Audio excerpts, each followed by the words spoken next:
এটা বারবার যে ৬-৭ বছর ধরে তোর একসাথে আমার সাথে থাকিস, তুই বিয়ে করবি, তুই আমাকে জানাইলি না কেন? সুগার মামির সাথে কতদিন আগে থেকে পরিচয় আছে, কিভাবে পরিচয় হলো? সুগার মাম্মি বিয়েতে নিজের গার্ডস নিয়ে বলেছে যে তার সঙ্গে পরিচয় 12 বছর 15 বছর, কিন্তু এখন যেটা বেরিয়েছে যে তার যে একটা সিনেমা বেরিয়েছিল এর আগে, সেই সিনেমার মাধ্যমেই তার সঙ্গে পরিচয়, পাপমুক্ত সিনেমা। বিয়ের দুদিন পর থেকে একটা ফোন কল আসে, বলে আমি তো সে ড্রাইভিং সিটে, আমার গাড়ি ড্রাইভ করছিল, তো পাশের সিটে আমি বসেছিলাম বিয়ের সেকেন্ড দিন, মানে বিয়ের পরের দিন আর কি যেটাকে বলে।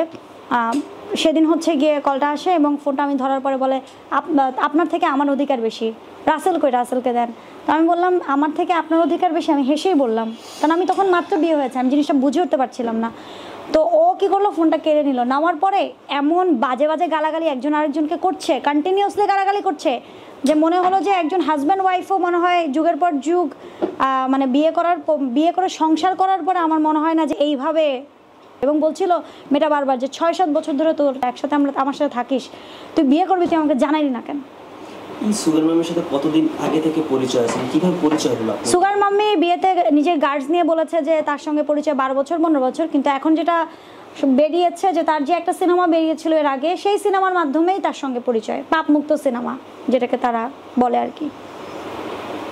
তো আসলে পাপ মুক্তর কথা বলা হয়েছে, রাসেল মিয়ার যে কর্মকাণ্ড, এতে কি পাপ সে মুক্ত করতে পারেছে নাকি আরো ডে বাই ডে বৃদ্ধি হয়েছিল? আপনার দেখেন, আমি এখন কিছুই বলবো না, কারণ আল্লাহ সুবহানাহু ওয়া তাআলা একজন আছেন উপরে, তার দেখেন আমাকে উপহার হিসেবে দিতে হবে কোরআন শরীফ।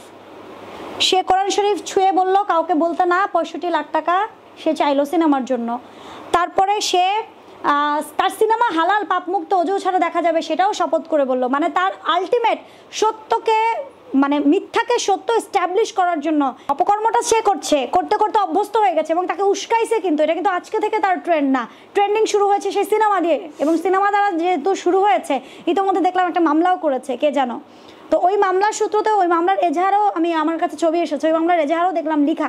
তার মানে কি, শুরুটা কিন্তু এই সুগার মাম্মি আর সেই করেছে, সুগার মাম্মি তাকে উস্কিয়ে দিয়েছে এবং সে সেভাবে করে চলেছে যে বল কোনো সমস্যা নাই, সিনেমা আবার পাপমুক্ত হয় কেমন, হালাল সিনেমা হয় কিভাবে। তার মানে এই ট্রেন্ডটা তারা তখন থেকে স্টার্ট করেছে দুজন মিলে। আচ্ছা, একটা জিনিস হচ্ছে উনি বলেছে ওনার নামে যেহেতু আপনি মামলা দিয়েছেন, এই মামলা থেকে ওনাকে জামিন করার মতো কোনো মানুষ নাকি এই দেশে বা এই দুনিয়াতে নাই। এটা তো আপনারাই দেখেছেন, এটা আমার কথা না, এটা তার কথা, তার ভাষ্য। আমরা তার কথাটাই বলছি। এখন ওনাকে এই যে জামিনটা কে করাবে? তার সুগার মাম্মি। জামিনের গ্রাউন্ড কি ছিল? আপনার তো নন ভেলেবল ওয়ারেন্ট ছিল। নন ভেলেবল ওয়ারেন্ট বলতে আমাকে বা ম্যাজিস্ট্রেট যেটা প্রশ্ন করেছিল যে আপনি কি আপোষ হবেন কি না, 3 বার জিজ্ঞেস করছে হবেন কি না। আমি জীবনে কখনো কাঠগড়ায় দাঁড়াই নাই, this is the first time কাঠগড়ায় আমি। তো আমার উত্তরটা দিতে সময় লেগেছে, হ্যাঁ বা না আমি দিতে একটু ইতস্ততা বোধ করেছি। তখনই ম্যাজিস্ট্রেট যেটা ভালো মনে করেছে জামিন মঞ্জুর করেছে। না, এইখানে আসলে আপনি আমার হানা বলতে আমি দ্বিধাদ্বন্দ্বে ছিলাম, কারণ আমি কখনো কাঠগড়ায় দাঁড়াই নাই, এই সিচুয়েশনে আমি পড়ি নাই। নিরাপত্তাটা পালন করছেন, এই নিরাপত্তাটা পালন কিন্তু আসলে বোঝায় আমরা যতটুকু জানি স্বীকৃতির একটা ভাব না, কিছুক্ষণ, কয়েক মিনিট, মানে কয়েক মিনিটও না, জাস্ট কয়েক সেকেন্ড।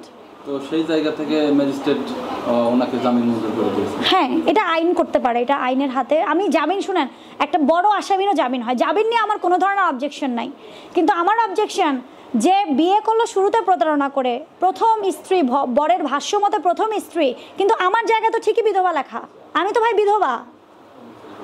ইভেন তো আমি আমার হাজব্যান্ডের ডেথ সার্টিফিকেট পর্যন্ত সাবমিট করছি।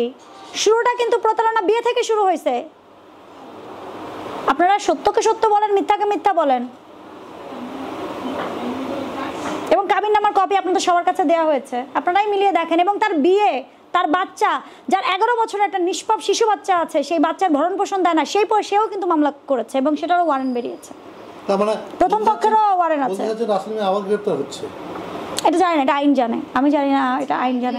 বিয়ের প্রস্তাবটা নিয়ে একটু বিতর্কিত মন্তব্য আছে, সে এক এক সময় এক ধরনের মন্তব্য করছে, আরেক সময় আরেক। আপু একটা জিনিস শুনেন,